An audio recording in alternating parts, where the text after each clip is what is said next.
Elly, thank you so much for joining me here today on the podcast. We are going to dive straight in. You are a clinical psychologist, and more recently your focus has really pivoted to the psychology around climate change and perhaps how we're responding in the face of this crisis. Could you tell me a little bit about, for one, how you first came into the world of psychology, and then what catalyzed this interest of psychology through the lens of climate? Yeah, so I've always had a fascination in psychology. Having said that, I remember as a teenager having to take a day off school to decide between psychology and social anthropology at uni, because I've always had that interest in the global and how culture affects who we become. But yes, so psychology's been a big part of my life for a very long time, and I've always been interested in using it to change the world. I've always believed that knowing ourselves better surely is a good thing for bringing about the changes that we do need to achieve. And you spoke to doing a lot of work in the realm of trauma and how to navigate some of the harm that perhaps we've experienced in our own lives and find new ways forward, new pathways. Could you speak a little bit to the relationship between trauma and climate? I think, we're used to thinking about trauma as a very personal thing and experiencing something that has overwhelmed us in a very immediate way. But actually, we really need to expand that term and think of it much more collectively. We can be traumatized by what we see other people going through, by what we see animals going through. And it's not just a present or past thing, it's a future thing. And there's something about maybe existential trauma and looking ahead and seeing trauma that's going to come our way. And yeah, so I suppose I'm in favour of really expanding that term and thinking about it beyond the individual and an individual experience. And then, if we're thinking about climate change, we're obviously fundamentally talking about trauma. We're talking about disasters, fires, droughts, etc., befalling people. So traumas that interact with nature, but we're also going to be talking about interpersonal traumas, people's in conflict with one another because of scarce resources, and all of that. And they each have a different impact. But fundamentally, is climate change fundamentally about trauma? Interesting. Yes. Both as trauma as a consequence, but I think also this idea of the climate crisis having come about because of societal trauma, potentially. And you look to many people in positions of power who seem to have this sort of cognitive dissonance between their actions and the impact on wider society and the planet, and whether much of that stems from a place of trauma also. Yes, and I think one thing that we can certainly say is that trauma and denial are very closely related. Judith Herman, who is one of the great theorists around childhood trauma, talks about the central dialectic to trauma being the will to proclaim and the will to deny. And, for me, having worked across the kind of two, if we call them two issues, fundamentally they boil down to a very similar thing, which is a huge threat, a huge problem, huge suffering, and then many various attempts to deny it, minimise it, distance from it. And I'm fascinated by that kind of societal psychology and how we can maybe challenge it. And as we see more and more young people experiencing these feelings of what have been termed eco-anxiety, ecophobia, feelings of powerlessness in the face of cataclysmic environmental change, what is your hope with how that trauma can perhaps be alleviated, be avoided on a personal level, but also speaking to wider society and touching on this really interesting point that you made of trauma experienced on behalf of the other, which I think many young people are exhibiting through the outrage and anger with which they're now communicating about this crisis. Yeah, and I think they have a right to feel anger. I mean, as you're saying that, I'm thinking about my 7-year-old daughter, who I was talking to her about climate change earlier this week, and she said that she said, I feel really annoyed because older people, it's their fault, and we as children are going to, be affected by what they've done. And I said, yes, you're absolutely right. And she said, and I mean you, Mummy. You're one of those older people. We need to come back to why we have emotions. Fundamentally, we have them to motivate us. If we didn't have emotions, we wouldn't do anything. So it's a great sign to be feeling. And that's where we need to begin. And I think it's brilliant that we are all starting to feel these things more, and maybe young people in particular. The next step, as you're saying, is what do we do with those feelings? And we need to be thinking about how can we harness them and channel them into change. If we have fear just by itself and we're in a very scared and frightened place, then that can quickly lead to a fatalism and a nihilism and a giving up. I'm helpless in the face of my fear. So we do need hope. We need hope to come alongside fear as its friend. And again, we don't want hope by herself, because hope by itself could spark complacency, and a kind of ill-judged sense of optimism.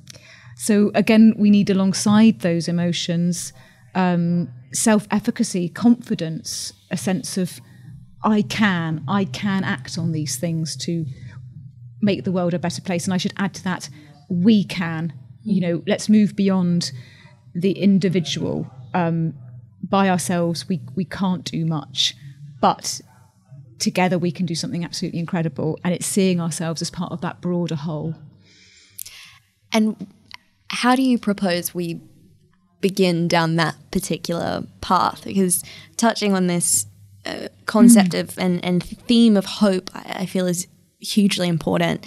I was at an exhibition recently, and it had this quote on the wall in the context of climate, and it said that both despair and optimism on either end of the spectrum allow you to kind of take an observer's role and not engage with the issue. They allow you to really sit on the sidelines, whereas hope is that place in the messy middle where you're able to hold the tension between both confronting how we all have been complicit in creating these problems, while also entertaining another future that is possible, that is perhaps very difficult to imagine from where we stand today, but absolutely the direction in which we must begin to travel. I love everything that you just said there, Clover, and I think that is a really good starting point, actually simply the philosophy of hope, because it's something that's somewhat intangible and we don't talk much about it. I really love Rebecca Solnit's book, Hope in the Dark, which I'd highly recommend, because it really does articulate and expand upon everything that you've just said there, that hope as an agentic emotion, and challenging this sense that the future's already mapped out. The future hasn't happened and it can go any which way. It's unknowable, it's uncertain, and what happens depends on what we do. I think philosophy is an absolutely key subject for schools to be teaching. It's the bedrock, it's the starting point. And upon that bedrock, young people are then a good place to kind of navigate and act from a place of what their values are and what their vision of the world is.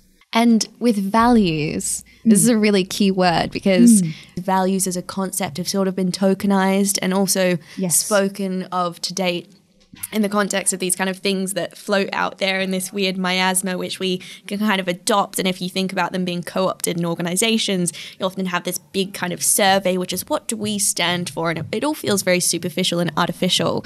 I would love to hear you expand more on that role of values and perhaps how we can reintroduce them and uncover their importance, and also reintroduce them to young individuals who perhaps don't necessarily have those philosophies or are looking for that kind of guidance and moral guidance. Yes. No, this is an absolute passion of mine. I think the starting point really is again, kind of looking at society as it's currently structured, that we are all bombarded by invitations to place value in certain places. And I'm going to summarize those invitations as kind of invitations to extrinsic values. So placing value on our looks, on our wealth, on kind of being better than others, status, kudos, cool. Across all of this, we're seeing corporations who are making money from inviting us all, including young people, to place value on things that are fundamentally not in their best interests, not in the best interests of the people that they relate to, and usually not in the best interests of the planet as well. And yet, if we actually look at the research on values, we find that most people, that's not where they're placing most of their value.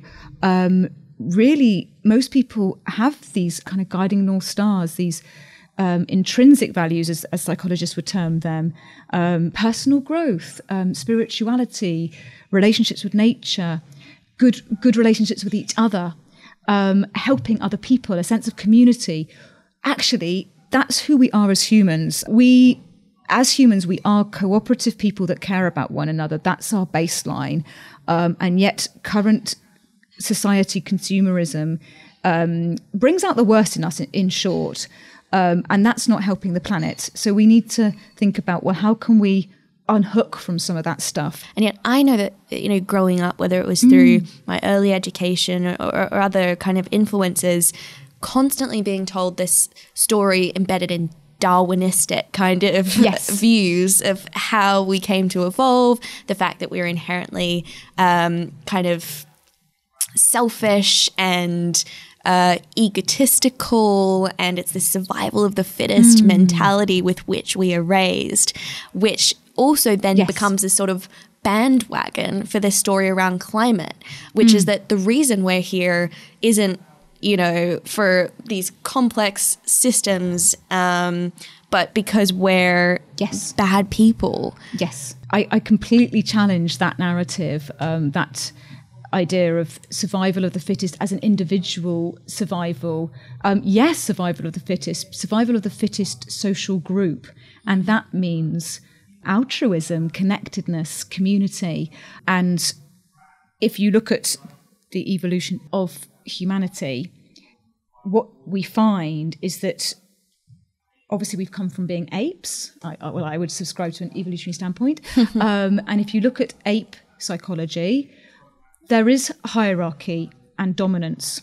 But then we move to become hunter-gatherers and humans.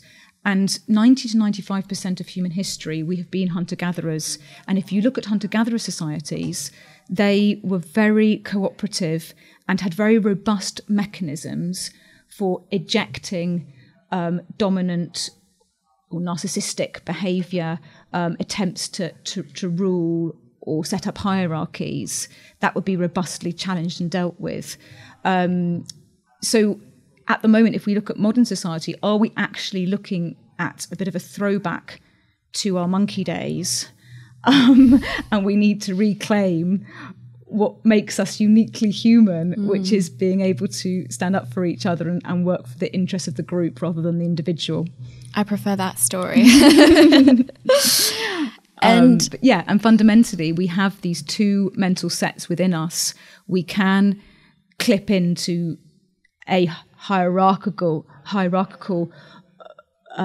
model of society and look to kind of climb that ladder and be better than others, or we can clip into this sense of cooperation and working together and friendship and all of that. I'd really recommend the book The Inner Level by Richard Wilkinson and Kate Pickett on this, that go into it in a lot more depth. One of the things that I've been most surprised to hear in the classroom, and there are certainly lots of young people who have a real sense of clarity and determination, but many who still entertain this story that the future is something happening to them and not something that they have control over.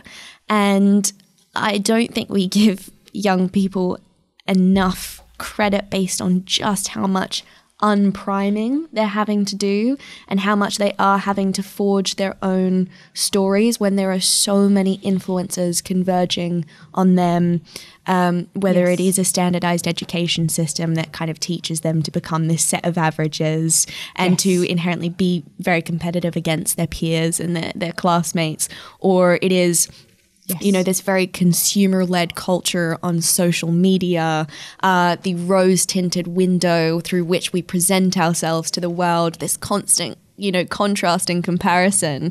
And so drawing back to this idea of values and reinstating those values, where would you suggest that we begin? I think a multitude of ways. Like, let's have dedicated space within education to talk about these things and to invite young people to be really thinking about what makes them tick and what's important to them. But also we can do that beyond those specific lessons. I'm a big fan of autonomy supportive education more generally. So education that is always inviting young people to think about what do they think, what's their view, and digging deep into themselves and also other people. Giving permission to have conversations that we don't usually have, to have conversations about the big things in life, not just the small things. You know, people talk about, well, I just don't have, where am I going to go and talk about values or about the meaning of life or about death? You know, these are things that we should be talking about the whole time, in my opinion. Absolutely. And it culturally, I find it fascinating because drawing on this topic of death, for example, growing up in a place like Bali, death was, I think, in many ways, because of the philosophy and religion of reincarnation, it was in many ways something to be celebrated.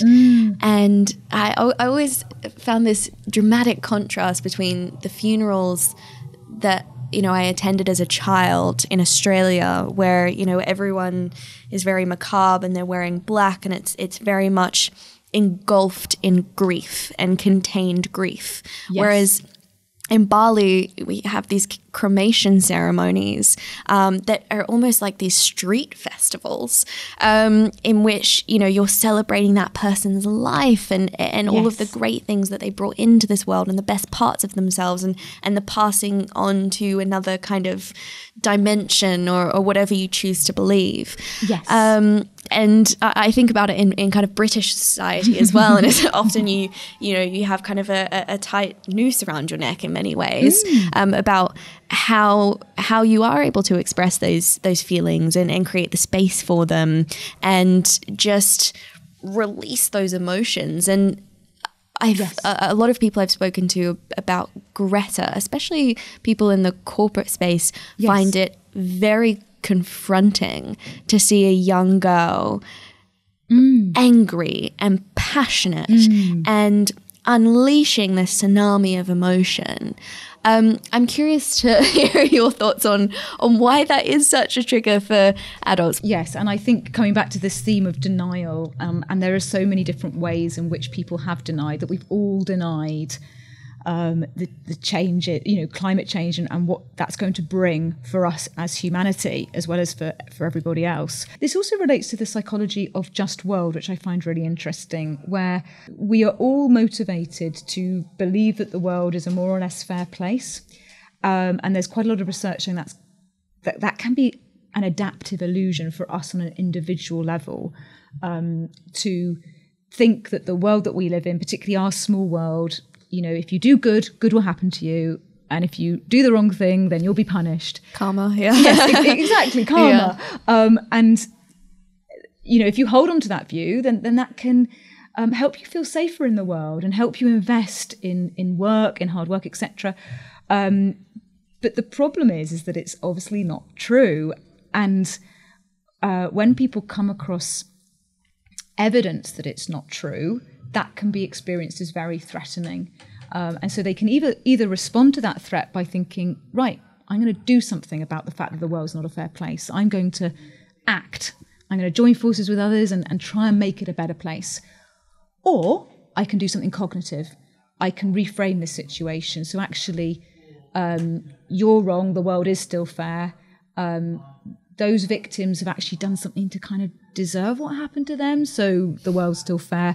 Or that problem's happening so far away from me, my little world is still fair. So there's so many different things that humans do to cognitively reframe it so that it still feels fair. Now, the irony there is that the more cognitive acrobatics they're doing, the more unjust the world becomes. I think everything that you were saying there about death is so thought-provoking. And I really think that you're onto something there about Western society's approach to death, and maybe that playing a part in the problems that we've currently got, that we tend to avoid death. As you were saying there, it's a grief-stricken thing. It's a horror, and therefore we avoid it, and we don't talk about it, and we don't think about it. And there's a fascinating theory in psychology, terror management theory, which looks at all of the ways in which we try and maneuver away death very subconsciously. I would argue that being conscious of death is the better way to go. And actually, if you have your own death in mind, that really focuses your attention on life, on what life is about, and using your life to act in line with your values fundamentally. I find it a really grounding thing to do, to be thinking about death and how that then affects my life right here, right now. And I feel that that's why many young people taking to the streets and saying we could quite potentially be the last generation to experience many of nature's wonders is such a powerful story and provocation, because it is with that kind of absurdity that we're able to adopt this idea of find something you would die for and just get on and live for it, you know, and commit your life to that legacy piece. And then the kind of the absurdity of the 9 to 5 and the complacency and just ticking along and ticking arbitrary boxes and following particular pursuits, which have really been fed to you and haven't emanated from within, all of that falls away. Totally. And you're able to distill down to that core. Yes. And I think you've hit the nail on the head there. And actually, it's win-win, because living the 9 to 5 consumerist, I work hard, I play hard, and by play hard I mean just fill myself with entertainment stuff. That's actually not fundamentally satisfying, and that's not good for our vitality and well-being anyway. So really working out what our values are and what I'm going to die for is best for those social justice causes, but it's also best for ourselves anyway. And I think it was Martin Luther King who said, no one really knows why they're alive until they know what they'd die for. And I think that's exactly what you're talking about there, Clover. You know, what is this life about? And, for me, it's about contributing to that greater good and being a drop in that ocean. And we don't know whether we're going to be able to save the world. We have hope, but we don't know. But what we can do is we can do our best and die trying. And again, another quote I come back to in difficult moments is a part of a poem attributed to Mother Teresa, where she says, what you spend years building may be destroyed overnight, build anyway. And that never fails to just help me keep on going. That's it. And that's what creates the motivation to just keep getting out of bed every morning. Because something that I've observed as well to do with this kind of relationship between individual and institution is that many young people feel this sense of helplessness or powerlessness in the wake of protest when those demands are not met. And I think with that, whatever action we decide to pursue, we need to go into it completely unshackled from expectation or unshackled from outcome, because it's just the right thing to do. Yes. And having the confidence to just say, this is right and this is wrong, and I'm going to die trying. Then we're able to kind of break that dependency and relationship with those perceived structures of power. We're not doing it to persuade that specific person. If it does, great. But if it doesn't, then we're going to circumnavigate it. We're going to try another way. Yes. And you just have that fire and determination to keep going, and that grit to keep going even when the going gets so hard. And it speaks to that importance of forging those values in the fire and forging those values in the face of adversity. Yes, absolutely. And, you know, I think we've both had experiences where our values have been questioned, or we're close to people who have very much bought into that consumerist, status-driven lifestyle. And I found that really helpful, because it's really helped me refine and dig deep and think, what do I value? And am I willing to commit to those values at all costs? All that we have is our soul, and we can give our soul and contribute to being a part of the universe, and that's all that we can really do in the end. And for me, that is a life worth living. And yeah, so you touched on something that we spoke about earlier, which is our values actually being strengthened in the face of adversity. And I think my dad wouldn't mind me sharing this story, but you know, my first kind of active protest, I think at about the age of 11 or 12, after I decided that I wanted to become an environmentalist, was to become a vegetarian. And I mean, for most people, this perhaps wouldn't rock the boat too much, but in the context of having a dad who is not only French, but also a chef, that was a sort of rejection of everything that he stood for and culture. And I mean, we see it with vegetarianism more broadly. It's such a deeply personal thing for so many people, what they eat and how that is a reflection of lifestyle and culture, that when we bring it into question, it can be super confronting. And in this context with my family, me making that decision was really, really confrontational, and it was very painful at times. But as I was reflecting to you earlier, it is in fact what strengthened that conviction and forced me to become that much more kind of like belligerent and really stand by it to an extent that perhaps I wouldn't have. And, you know, maybe I wouldn't be here, you know, 10 years later, still as an ardent vegetarianism and animal rights activist and whatnot. And yeah, so I'm curious to hear your thoughts on kind of the role of adversity in strengthening those systems of value, but also to what extent you feel on an individual level we are malleable and flexible, and the role of the collective values within which we immerse ourselves. Because I've always liked to think that I'm very independent and headstrong, but I've reflected on recently how the people I associate myself with have an impact on those values and what I care about in my own life, and how that impacts this kind of wider mission.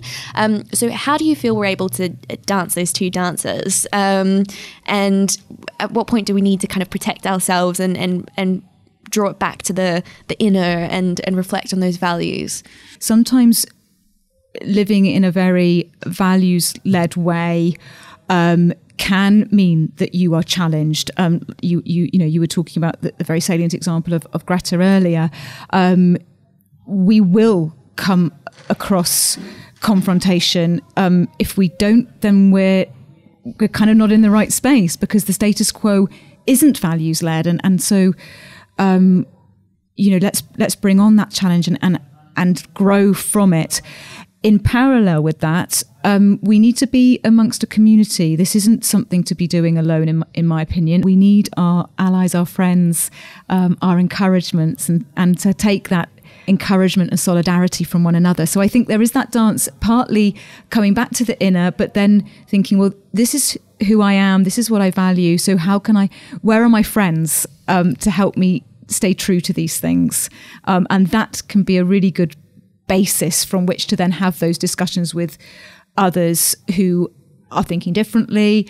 I think we should be asking for a mutual platform of respect and openness, that both parties have an openness to hearing what the other person is saying. And if you are going into a discussion and you're getting very strong signals that person is just using what you're saying to further their own agenda and is not having an openness, then I think we have every right to draw those conversations to a close. Definitely. And it draws back to this kind of point around designing systems in which we can show up as our best selves, quote unquote. Yes. It's something that I've thought a lot about in regard to what I have sometimes called the tokenism of activism in the 21st century. And I don't think there is any right or wrong answer to this, but whether buying the reusable coffee cup or turning off the lights when we leave a room or making the monthly donation, whether that merely swathes us in the self-assurance that we've done our bit, or whether it actually serves as a driver to reinforce positive value systems around our impact and taking responsibility for that impact. I'm curious to hear your thinking on this, and perhaps in the context of the work you've done looking at school systems and how we design classrooms to begin to inculcate those values at an early age. There is a dilemma around those small actions and whether they sometimes have that inadvertent consequence of complacency and people feeling, well, I've done my bit, great. And that would be a very dangerous consequence, actually. So I'm all for those small actions, and actually, like you said, we can rub off on each other and create new norms, because if we don't do those small things, then we're still doing something and we're communicating the opposite. We're communicating that we don't really care about the environment, even if we say that we do. So I think it's important that we start with the small things, or not even start, but they're part of the picture, but they're not the whole picture. And I think this does come back down to a values-based education again, and beyond education, just talking about it wherever we can, that if we are driven by those what are called intrinsic values, or we might talk about self-transcendent values, I care about more than just myself, then we are not going to stop with the reusable coffee cup. We are going to keep on looking. And then we each have a duty, maybe in the opportunities that we each have, to be looking to give other people opportunities. Some recent research is showing that 85% of young people want to have more opportunities to make positive change. So we can be thinking about not just what we can do, but also what opportunities can we offer one another. Coming back to your question about schools, for me, again, this is not just about a specific set of lessons on values or on climate change. It's about looking at it across the curriculum, but also that whole school approach, that the whole school is practicing these, not just pro-environmental behaviour, but values are what we should be thinking about and what should be driving us. And something really interesting that you mentioned was how perhaps these transcendental values or environmentally focused values have somehow been positioned in contradiction with maybe nationalistic values or loyalty to the family. How do we begin to re-bridge between those two hemispheres? Because at least if you look at it on a political level, I think of conservatism in America and how, Republicans were in fact, the original environmental stewards. Yes. Implementing national parks, and as problematic as that was in regards to some Indigenous rights, at least the preservation of natural spaces, and how that has since, completely morphed into something that's quite the opposite. So how can we realign these and create those sort of universally guiding principles and invite everyone from every corner, every political spectrum, the diversity of background to explore these set of values? I'm really influenced by another book I'd recommend, The Righteous Mind, Why Good People Disagree About Politics and Religion by Jonathan Haidt.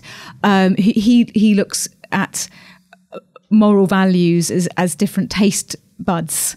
And there's a lot of research done looking at how conservative voters would just have, certain taste buds that are more sensitized than liberal or left-wing voters, but they're all moral values. Like you say, for conservatives, that they will tend to be stronger on values around preservation, family loyalty, this idea of sanctity, and tradition.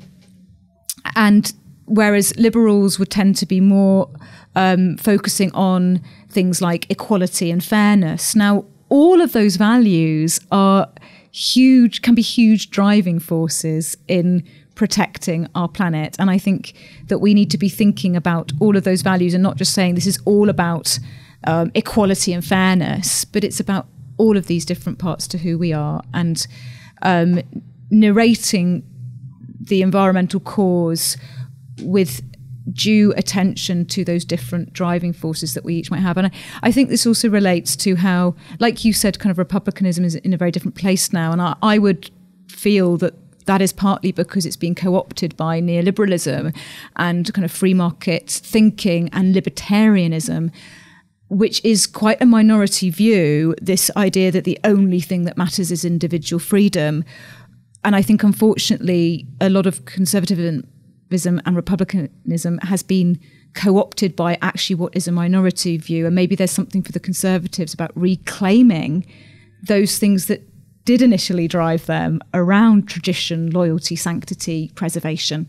In the work that we do at Force of Nature, we kind of play with this model or this theory, I suppose, that at the junction of passion and pain comes purpose. So, passion being how you just show up, where you're in your flow, where you like to play, and then pain being this problem that you want to see solved in the world. And when you bring these two things together, that's where you can really create an impact.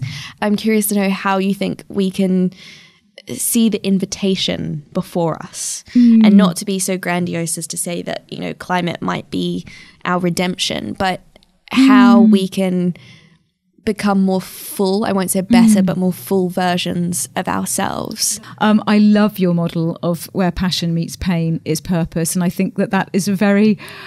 The psychological theory and research would really support that there is pain, but we can go to the pain when we have passion. And for me, that would be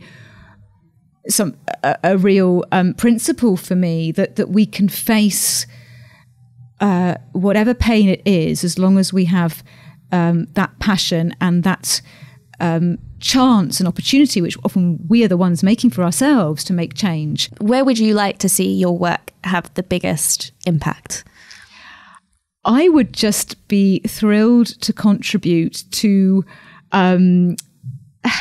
bringing about a society where intrinsic and self-transcendent values are centre stage. Finding what you die for isn't just good for the social cause, isn't just good for the planet, for the climate, it's actually good for you as well. And really, when I come back to climate change and what do we want to achieve when we address that, let's have a big ambition. Because actually, if we look at it, and I say this coming from having worked on other social justice issues, society isn't working at the moment. Even if climate change was not happening, we've got a problem. We've got fundamentally the powerful oppressing those with less power. We've got huge amounts of human suffering and abuse and relationship problems and poverty and inequality and mental health problems. So maybe climate change is the crisis that we need to stand up to, that we need to, rise up to. And in so doing, we can actually tackle this whole broad range of social problems. And this is our opportunity to reconfigure society and make it better for everybody.